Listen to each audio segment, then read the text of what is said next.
J'ai scalé mon business en ligne à 7 chiffres en moins de 3 ans. Et si je devais repartir à zéro, eh bien, il y a 8 choses que j'aurais aimé savoir dès le début. Ça m'aurait fait économiser pas mal d'argent, ça m'aurait fait gagner pas mal de temps. Et bah, c'est ces 8 choses que je vais te partager dans cette vidéo durant les 10 prochaines minutes. Donc si tu ne me connais pas encore, moi c'est Samir Branché, je suis le cofondateur et CEO d'OBM Elite. J'ai accompagné depuis 5 ans plus de 100 fondateurs à développer et à structurer leur business. J'ai également accompagné, formé plus de 500 bras droits pour aider leurs clients, leurs propres clients à faire la même chose. Et aujourd'hui, voilà, je m'occupe d'OBM Elite principalement. Et j'ai une équipe de 10 personnes et je fais de temps en temps ce genre de vidéos. Donc, il y a à peu près 4 ans, 4 ans, j'étais coincé, voilà, j'étais prestataire de service, consultant, on appelle ça, enfin peu importe l'étiquette, et on va en parler justement dans cette vidéo. Je stagnais, j'étais coincé à 15-20 000 euros par mois. Je bossais 70 heures par semaine. Alors, j'avais lu à l'époque tous les livres business, regardé toutes les formations, mais je stagnais. J'avais un plafond de verre au-dessus de la tête. Jusqu'au jour, eh bien, où j'ai commencé à changer les choses, à comprendre que tout ce que je faisais, bah, c'était ça qui me maintenait dans cette situation. Donc, petit à petit, j'ai découvert, voilà, sur le terrain, les 8 choses que je vais te partager dans cette vidéo. Et c'est ça qui m'a permis de passer le cap que j'ai mis un moment à passer à l'époque. Et ce cap-là, j'ai mis voilà, 3 ans à le passer. Et donc les 8 choses que je vais te partager dans cette vidéo, c'est un peu les enseignements que je retiens de ces 3 dernières années. Alors, il y en a plein d'autres, mais là, voilà, en préparant cette vidéo, j'ai listé les 8 principaux. Donc la première chose, le premier enseignement, c'est vraiment de rester en mouvement. Parce que s'il y a vraiment une chose qui m'a fait perdre du temps et de l'argent, alors c'est pas mon manque de compétences, c'est pas le syndrome de l'imposteur, c'est pas voilà, les concurrents. C'est le moment où tu as une idée, tu as un truc voilà, qui pop, euh, tu sais que c'est ce qu'il faut faire au fond de toi. Tu le sens, tu vois, tu es excité, tu es sur le point d'y aller. Et là, voilà, en quelques secondes, tu es excité, tu as envie d'y aller à fond, mais tu te freines, tu commences à cogiter, tu commences à analyser, et puis finalement, tu repousses, et puis finalement, bah, tu n'es plus tant excité que ça, tu commences à douter, et au final, tu le fais pas. Donc ça, je l'ai fait franchement 1000 fois. Ça m'arrive encore de le faire aujourd'hui. Et à chaque fois, j'ai vraiment envie de me mettre des claques. Parce que le problème, c'est qu'à force de remettre en question eh bien, ton intuition, bah, tu perds du temps, tu perds de l'argent et surtout tu perds confiance en toi. Toutes les fois où tu n'écoutes pas ton intuition et que tu repousses, bah, c'est ta confiance en toi que tu viens petit à petit, dans laquelle tu viens petit à petit taper, quoi. Alors que bah, la première intuition, c'est souvent la bonne, comme on dit. Et du coup, aujourd'hui, voilà, dès que je ralentis un peu dans le business, dès que je sens que ça ralentit, que ça stagne un petit peu, euh, que je commence, tu vois, à regarder toutes les options, à observer, à me faire un peu aspirer, à tomber de temps en temps aussi dans l'objet brillant, eh bien, quand je sens que ça commence à arriver, eh bien, je choisis une direction, je choisis quelque chose et je me mets en mouvement. Et le simple fait de me remettre en mouvement, eh bien, ma tête, elle se remet en place et bah, petit à petit, je sais quoi faire, quoi. Parce que le truc, c'est que on peut pas diriger une voiture, un véhicule qui est à l'arrêt. Tu vois, un business, c'est comme un véhicule, c'est comme une voiture. Et quand il est à l'arrêt, ben, tu peux pas le diriger. Tu es obligé d'être en mouvement pour justement commencer à conduire. Et la clé, la chose que j'aurais aimé vraiment savoir dès le début, ça m'aurait fait économiser un maximum de temps et gagner plus d'argent plus rapidement. C'est vraiment que la clarté, elle vient pas de la réflexion, elle vient du mouvement. Parce que c'est vraiment en étant en mouvement que tu commences à découvrir ce que tu sais pas encore ou ce que t'aurais dû savoir plus tôt. Et c'est pas derrière ton ordinateur ou derrière ton cahier, en réfléchissant, en te creusant la tête, que tu vas obtenir cette clarté-là dont tu as besoin pour avancer et pour passer un cap. Donc ça, c'est vraiment la première chose que j'aurais aimé savoir à l'époque. La deuxième chose que j'aurais aimé savoir, c'est que bah, la seule certitude, c'est l'incertitude. Donc, il y a trop de gens qui veulent des certitudes avant de prendre une décision. Et avant, j'en faisais partie. J'essaie de réfléchir jusqu'à atteindre un niveau de certitude qui me permette d'être sûr que c'est la bonne chose à faire pour pouvoir enfin passer à l'action. Mais le problème, c'est que bah, en fait, la certitude, ça arrive jamais. Et tant que tu attends la certitude, bah, tu fais rien en fait. Tu fais rien, tu stagnes, au lieu de justement, comme on disait juste avant, de rester en mouvement. Et le problème aussi, c'est que, et ça je me rends compte bah aussi en accompagnant d'autres entrepreneurs, c'est que si tu as besoin de certitude pour agir, la vraie question à te poser, en réalité, c'est est-ce que c'est vraiment fait pour toi, quoi? Parce que tout le jeu de l'entrepreneuriat, c'est justement de faire des choses sans savoir si ça va fonctionner, mais de les faire quand même. Donc il y a vraiment, d'un côté, ceux qui attendent toujours les garanties, la garantie que c'est la bonne chose à faire, ceux qui analysent tout, qui calculent, et qui au final, lorsqu'ils prennent ce temps-là pour calculer, pour analyser, ils vont repousser, et ils bougent uniquement quand c'est sûr. Et il y a ceux de l'autre côté qui agissent sans forcément tout savoir. Il y a ceux qui vraiment assument et presque kiffent l'incertitude et qui comprennent que justement c'est l'action qui va créer la certitude et pas l'inverse. Et je me suis rendu compte rapidement que ceux qui gagnent le plus souvent, c'est ceux-là, quoi. C'est pas ceux qui suranalysent, qui surcalculent, qui ont besoin de garanties et tout ça, quoi. Donc l'incertitude dans l'entrepreneuriat, c'est pas un bug, c'est vraiment une feature. Parce que l'entrepreneuriat, ça récompense pas la précision des prédictions que tu peux avoir ou des hypothèses que tu peux avoir. Ça récompense la vitesse d'apprentissage. Donc si tu attends d'être sûr, en réalité, c'est que t'es pas vraiment entrepreneur, tu es juste quelqu'un qui rêve de l'être. Mais ça, voilà, c'est quelque chose que je me suis rendu compte, dont je me suis rendu compte assez rapidement. Et j'ai vraiment travaillé sur moi pour arrêter de tout analyser, de tout suranalyser, parce que ça te conduit uniquement à repousser les choses. Alors que voilà, quand tu as quelque chose que tu sais que tu dois faire, eh bien tu le fais. Parce que de toute façon, si tu attends d'être sûr pour le faire, tu le feras jamais, comme on a vu juste avant. Donc voilà, ça c'était la deuxième chose que j'aurais aimé savoir plus tôt. Ensuite, la troisième chose que j'aurais aimé savoir plus tôt, c'est que le business en réalité c'est une science. Tu ne vas jamais réussir du premier coup. Voilà, ça n'arrivera jamais. Et le jour où c'est le cas, c'est vraiment de la chance. Et pourtant, la plupart des entrepreneurs, ils prennent des décisions comme si c'était possible en fait. Euh, Ils lancent une offre, et en espérant, en croisant les doigts que ça marche. Ils postent du contenu et ils espèrent que ça va ramener des clients. Ils changent de stratégie lorsque la stratégie précédente, elle n'a pas donné grand-chose. Donc le truc que j'aurais aimé vraiment savoir plus tôt, c'est que le business, c'est pas un art. Le business, c'est de la science. Parce que chaque action, c'est un test. Chaque résultat, c'est de la data. Et chaque échec, c'est du feedback, un apprentissage. Et donc le marché, il te parle en permanence en réalité. Il te dit en permanence ce qui marche et ce qui marche pas. Mais, comme beaucoup au début, t'écoutes pas. T'écoutes pas. Voilà, on a tous eu le truc de, on crée une offre, on a posé la question à personne si ça pouvait les intéresser ou quelle problématique je vais pouvoir résoudre avec ça. Et le jour où on lance ce truc, on se rend compte que y a personne que ça intéresse et on est presque étonné, quoi. Alors que bon, on aurait pu un peu s'en douter parce que c'est pas nous qui décidons, c'est le marché et le marché, il te dit tout ce qui marche et tout ce qui ne marche pas. Il suffit de lui demander. Mais la plupart des gens n'écoutent pas, d'accord? Donc voilà, ils supposent, ils émettent des hypothèses au lieu d'aller tester. Donc aujourd'hui, et ça c'est vraiment quelque chose qui a fait la différence dans mon business, c'est vraiment de prendre cette habitude de traiter son business comme de la science et vraiment d'être un scientifique en réalité. Et donc un scientifique, qu'est-ce qu'il fait? À chaque fois, il se pose la question, voilà, quel résultat je veux obtenir? Euh, Quel est mon plan pour obtenir ce résultat-là? Ensuite, je déroule mon plan. Ensuite, je constate, je me pose la question, qu'est-ce qui s'est passé? Et enfin, qu'est-ce que je vais changer la prochaine fois? Donc si tu déroules ces 5 questions chaque semaine et que tu transformes du coup chaque semaine dans ton business en expérience scientifique, eh bien, voilà, chaque expérience va te faire grandir toi, va faire grandir ton business. D'accord? Donc, il y a, avec le temps, je me rends compte que dans le business, il y a vraiment deux types d'entrepreneurs. Il y a les artistes, voilà, ceux qui sont drivés par leur inspiration, qui vont lancer des trucs magnifiques, qui vont passer du temps sur voilà, du détail, du branding, du visuel, sur des détails, sur, voilà, sur leurs produits, etc. Et voilà, ils savent pas pourquoi ça marche ou pas au final. Parce que voilà, des fois, ils ont des coups de chance, ils vont lancer une offre, ils vont lancer quelque chose, ça va fonctionner. Mais même quand ça fonctionne, en réalité, ils savent pas vraiment pourquoi. Et inversement, pareil, quand ça fonctionne pas, ils savent pas vraiment pourquoi non plus.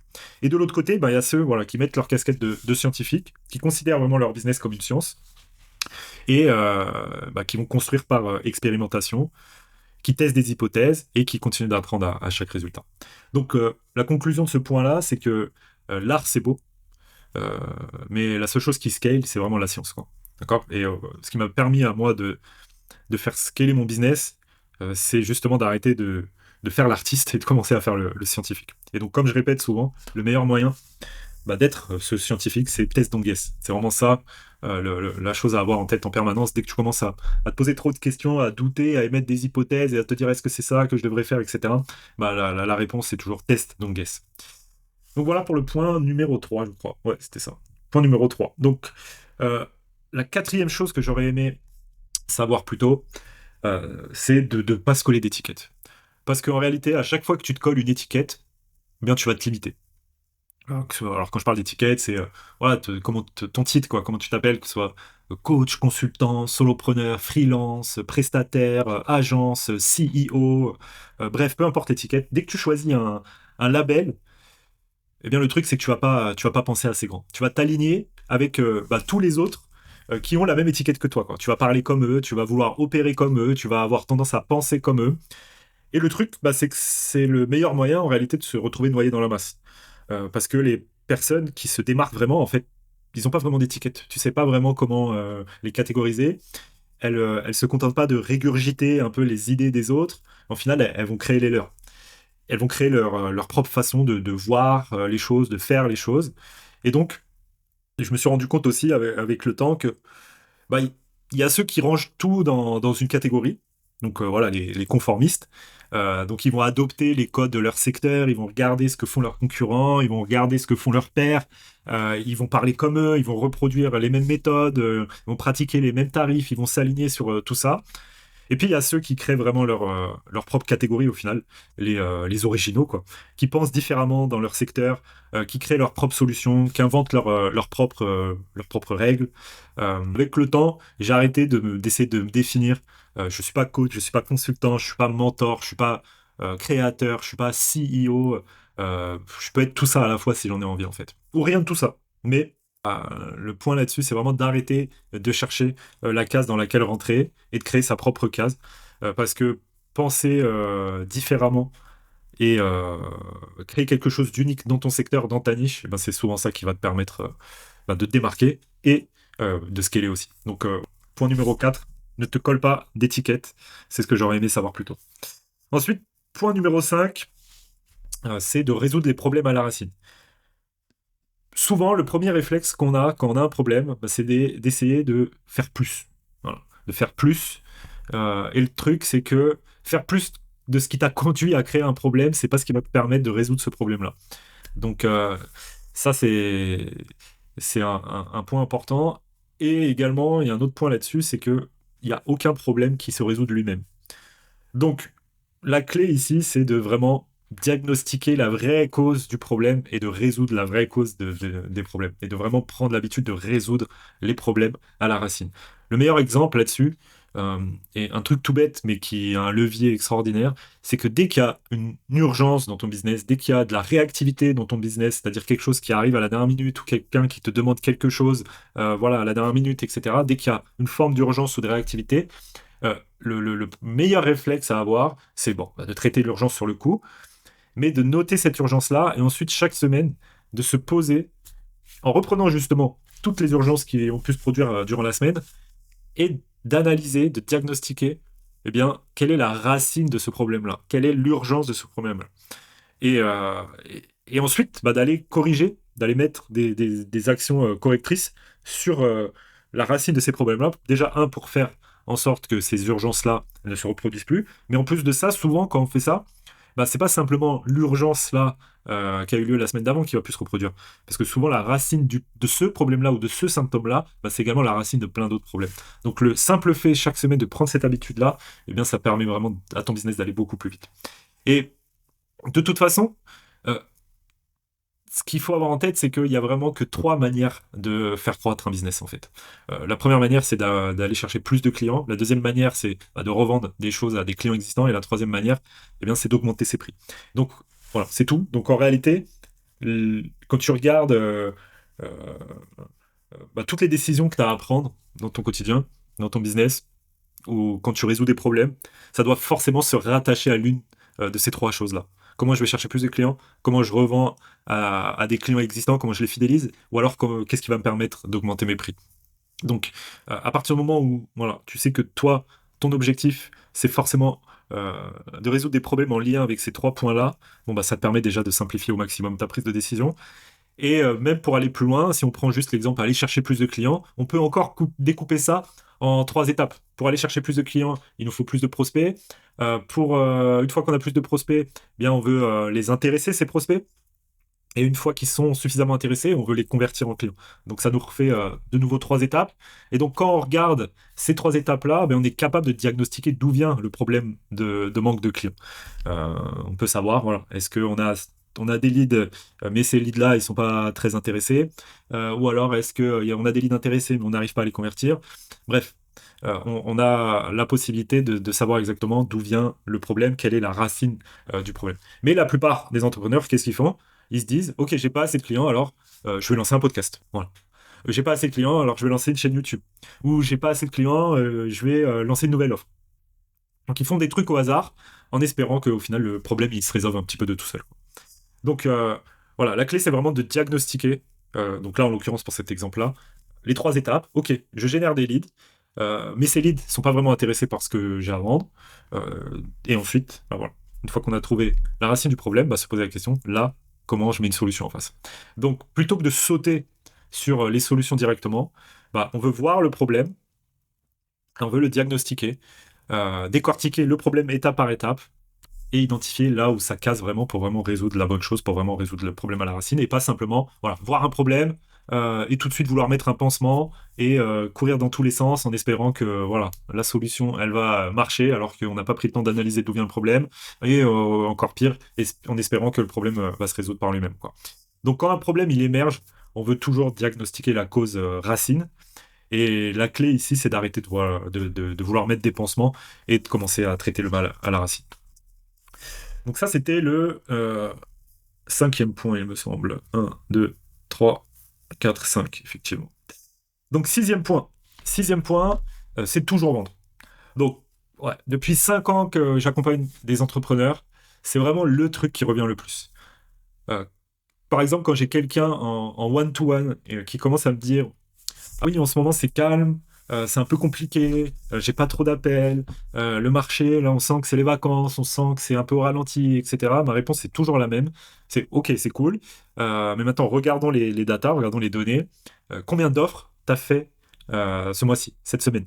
Combien d'offres, combien d'invitations t'as envoyé? Donc quand je parle d'offres, je parle d'invitations, que ce soit par email, que ce soit en DM, que ce soit sur les réseaux, en ads, peu importe. Combien d'invitations à travailler avec toi ou à acheter ton produit ou ton service t'as envoyé, t'as émis sur le marché? Et la plupart du temps, bah, la réponse c'est zéro. Donc souvent, voilà, tu es sur les réseaux toute la journée, tu postes tous les jours, t'envoies des emails, t'as ta petite newsletter, etc., etc. Et t'espères que parce que tu es présent, parce que tu es visible, les gens, ils vont venir cliquer sur ta bio, prendre un rendez-vous dans ton Calendly ou aller sur ta page de vente, acheter le produit, te faire un virement, etc. Et vraiment, quand tu penses comme ça revient à aller, je sais pas, à un lac pour pêcher toute la journée. Donc, tu es toute la journée au bord du lac, voilà, tu vas pêcher, sauf que tu jettes jamais ton hameçon dans l'eau, quoi. Voilà. Tu es au bord du lac, tu es parti pêcher, mais tu jamais jeté ton hameçon dans l'eau. Et donc vraiment, bah, toutes les personnes qui passent leur temps sur les réseaux sociaux, qui envoient des newsletters, mais qui font jamais d'offres, qui invitent jamais leurs clients à venir travailler avec eux, bah, c'est comme s'ils étaient au bord d'un lac, en train de pêcher, et en fait, bah, la canne, il la jette jamais, l'hameçon, il le jette jamais dans l'eau, quoi. Donc, faire des offres, c'est justement ça qui va créer la demande. D'accord? Donc, faut pas attendre qu'il y ait un intérêt pour faire l'offre, que les gens soient intéressés pour faire l'offre, parce que c'est justement l'offre qui crée l'intérêt. Et donc, encore une fois, quand je parle d'offre, je parle pas de recréer un produit ou de recréer un service ou quoi que ce soit. Il faut vraiment dissocier produit, service de offre. Donc, le produit, le service, c'est ce qu'on vend, et l'offre, c'est la façon dont on le vend.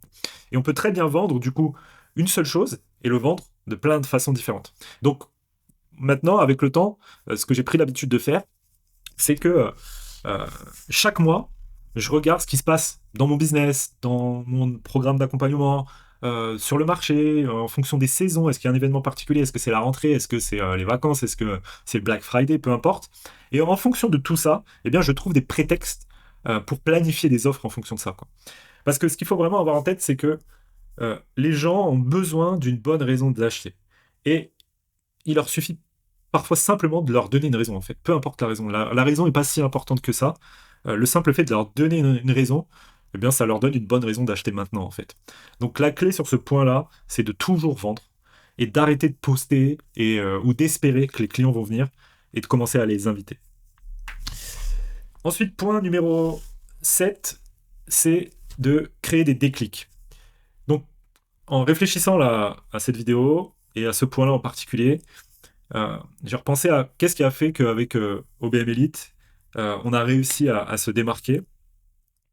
Eh bien, en réfléchissant, je me suis rendu compte qu'en fait, c'est parce que dès le début, on a fait le choix de ne pas partager des tips random, en fait. Donc des conseils, de la valeur, comme on dit souvent. Et le problème avec les tips random, c'est que ce sont que des faits, en fait. C'est des faits, voilà. C'est factuel. Je vais te partager les X outils de gestion de projet, je vais te partager les X choses, je sais pas quoi. C'est des faits, en fait.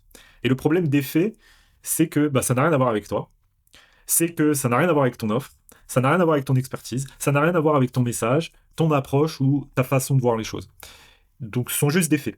Donc ça attire pas les gens à toi directement, ça ne fait que les éduquer. Et devine quoi? Les gens, en particulier en France, ils aiment pas trop donner de l'argent à un professeur. En fait. Et donc, qu'est-ce qui se passe souvent quand on partage de la valeur, comme on dit, quand on éduque son marché, quand on partage des tips un peu random? Eh bien, les gens, ils vont te suivre, mais ils vont pas acheter chez toi. Ils vont acheter chez le concurrent qui lui démontre en fait plutôt que de proclamer ou de partager des trucs un peu random. Quoi. Parce que quand tu te contentes de partager des faits, en réalité tu perds l'opportunité d'être reconnu pour quelque chose qui t'est propre à toi. Et donc il y a vraiment deux types d'entrepreneurs qui communiquent sur les réseaux sociaux et sur Internet de façon générale. Il y a ceux qui éduquent, donc les professeurs, qui partagent des informations, de la valeur, qui vont donner des conseils génériques et qui espèrent que les gens vont leur donner en retour, et qui vont être suivis et qui vont avoir de la réciprocité.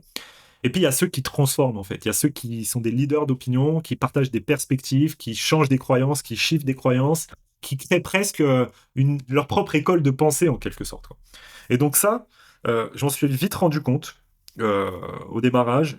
Et c'est pour ça que lorsque j'ai lancé OBM Elite, j'ai vraiment fait le choix de ne pas partager de la valeur, de ne pas partager des conseils, des tips, etc. Mais vraiment de me focaliser à faire switcher des croyances aux personnes à qui je m'adressais.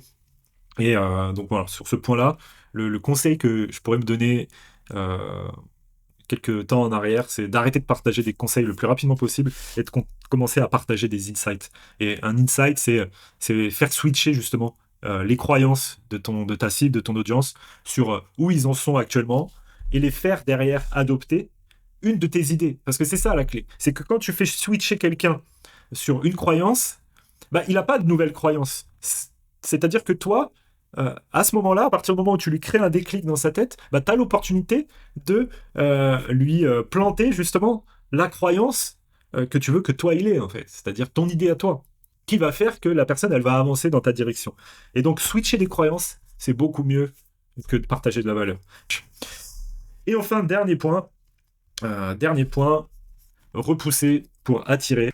Il y a beaucoup de personnes qui essayent d'être clients, mais en réalité qui le font mal. Parce qu'elles se concentrent sur les autres en réalité. Elles s'attaquent les autres, elles se jettent sur un peu des sujets de société, ou alors voilà, il y en a plein qui font les contrariens par principe, etc. Mais paradoxalement, ceux qui essayent d'être clivants de cette façon-là, ils le font pas en fait, ils le sont pas. Parce qu'en fait, tout le monde fait ça en ce moment. Donc au final, ils se retrouvent à faire comme tout le monde. Donc quand tu essayes d'être clivant comme tout le monde, au final, t'es plus clivant.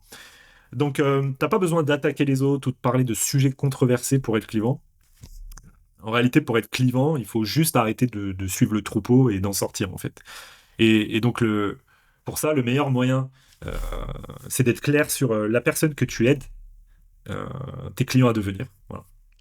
Quelle personne tu veux les aider à devenir? Peu importe ce que tu vends, ton produit, ton service, ton offre, elle les aide à devenir une autre personne, une meilleure version d'eux-mêmes. Et donc, quelle est cette personne-là? Est-ce que tu es capable de décrire cette personne-là? Une fois que voilà, tu as une vision claire de la personne que t'aides tes clients à devenir, comment tu le fais? Comment tu fais ça? C'est quoi ta méthode unique pour faire ça? C'est quoi tes idées originales pour faire ça? Donc comment tu le fais? Et enfin, c'est quoi la philosophie sur laquelle tout ça repose? Donc ça, c'est vraiment le meilleur moyen d'être, entre guillemets, clivant. C'est d'être au clair sur la personne que tu aides tes clients à devenir. Comment tu le fais?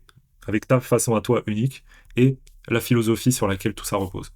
Et parce que la clé, c'est que pour faire en sorte que la personne qui te suit ou qui te découvre puisse décider clairement si elle veut être cette personne ou pas, euh, bah, c'est d'être au clair là-dessus, en fait. Parce qu'à partir du moment où sur le marché, tu diffuses clairement, voilà qui je veux vous aider à devenir, comment je le fais, et c'est quoi les principes, la philosophie sur lesquels tout ça repose, eh bien, la personne en face, c'est simple pour elle de décider est-ce que oui ou non, euh, je suis aligné, en fait. Ce point-là, c'est vraiment, faut pas hésiter à faire en sorte de repousser, parce que quand tu fais en sorte de repousser, eh bien, t'attires les bonnes personnes, en fait. Donc il y a vraiment deux types d'entrepreneurs, de créateurs, ou peu importe, comment, voilà, on s'en fiche des étiquettes, comme on a dit. Il y a ceux qui vont rechercher la controverse en permanence, les faux rebelles un petit peu, ceux qui vont attaquer les autres pour faire du bruit, ou ceux qui vont se moquer des trucs, bref, qui vont être en permanence un peu en train de chercher l'attention de cette façon-là, voilà, ceux qui vont faire les contrariens par réflexe, voilà, qui vont faire les faux rebelles au final. Et de l'autre côté, il y a vraiment ceux qui savent réellement qui ils sont, c'est quoi les principes, la philosophie sur lesquels ils veulent développer leur business. Euh, et eux, au final, ce sont les vrais originaux, quoi. Parce qu'ils ont des convictions profondes, ils construisent leur business sur leurs principes, et ils créent au final, autour de tout ça, leur propre univers, quoi. Donc voilà, par exemple, je sais pas, il y a plein de... il y a plein d'exemples à donner là-dessus, mais peu importe la niche, si t'es dans le business, bah voilà, pourquoi, je sais pas, si tu fais que de l'organique, pourquoi t'as décidé de faire que de l'organique plutôt que de l'ads? Si t'es dans le fitness, pourquoi tu choisis de faire tes programmes à la maison sans matériel plutôt que à la salle de sport? Bref, là c'est un exemple, mais d'expliquer pourquoi tu fais les choses de cette façon-là. Et il y a pas besoin que ça soit forcément extraordinaire. Tu vois, là, je prends un exemple tout bête. Voilà, moi, je fais que de l'ADS, par exemple. Je fais dans mon business, j'aide mes clients, je fais que de l'ADS parce que voilà, pourquoi? Voilà les principes, voilà la philosophie derrière. Voilà comment je fais, etc. Donc, vraiment expliquer la philosophie sur laquelle tu as créé tout ton univers va faire en sorte que bah, ton message repousse autant qu'il attire, quoi. Voire plus qu'il attire. Euh, et c'est même plus intéressant quand plus ton message il repousse, plus ça veut dire qu'il est impactant et qu'il va attirer les bonnes personnes. Et en réalité, c'est ça, être clivant. Donc la clé, c'est vraiment d'arrêter d'essayer euh, d'être différent, euh, comme tout le monde le fait, mais c'est d'être vraiment différent parce que tu penses vraiment différemment, en fait. Le truc, c'est qu'il y a beaucoup de gens qui essayent de se démarquer, d'être différents, en essayant d'être différents, alors qu'ils pensent pas vraiment différemment que les autres. Donc pose-toi la question, qu'est-ce que je fais différemment des autres? Qu'est-ce que je pense? Voilà, qu'est-ce que tout le monde pense? Et moi, en fait, je pense différemment. Et en fait, bah, peins ton business de toute cette couleur-là, en fait. Et tu vas voir la différence. Tu vas commencer à attirer les bonnes personnes. Alors tu vas en repousser pas mal, mais c'est justement l'objectif. Donc voilà pour cette vidéo. Ces 8 principes, bah, ils ont transformé ma façon de faire du business. C'est aussi ceux-là qui m'ont permis de scaler mon business. Et c'est ces principes-là que j'essaye de transmettre aux entrepreneurs que j'accompagne et de te transmettre à toi aussi qui regarde cette vidéo. Donc j'espère que ça t'a aidé. Dis-moi en commentaire lequel de ces principes-là a résonné le plus pour toi. Abonne-toi aussi et je te dis à très vite. Ciao.